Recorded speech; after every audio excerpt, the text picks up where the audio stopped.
Hey farm owners, did you know the EPA is considering banning your most widely used pesticide, Chlorpyrifos? This would put a financial strain on you, your employees, and your fellow farm owners, and it would also make produce around the country much more expensive. There are several reasons they are considering banning it. Short-term exposure to Chlorpyrifos can cause dizziness, nausea, and fatigue, and long-term exposure can cause attention disorders, developmental disorders, and even physical changes to the brain in children.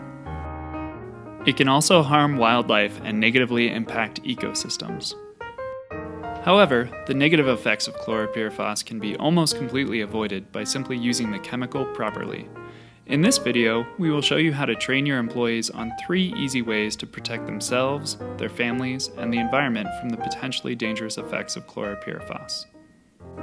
Make sure they cover up, contain, and clean up. To show you how not to train your employees, we have Connie to illustrate the don'ts of using Chlorpyrifos. Can you figure out what's wrong with this first picture? Connie is not wearing the correct personal protective equipment for when she is using Chlorpyrifos.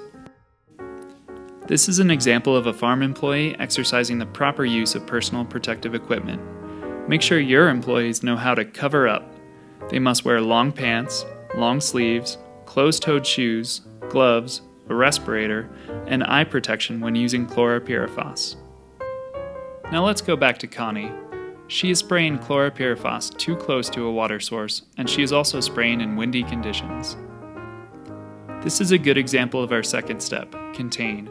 Correct spraying techniques include not spraying where there is a chance for the chemical to easily run off into water sources, not spraying in windy conditions, and not spraying where active pollination is occurring. This will contain the chemical and prevent it from spreading, and it will help to protect the environment. Well, it looks like Connie is done working for today. Time to go home. But wait, can you spot what's wrong with this picture? Connie didn't take care of her contaminated clothing, and now she is spreading Chlorpyrifos residue around and potentially exposing her family members.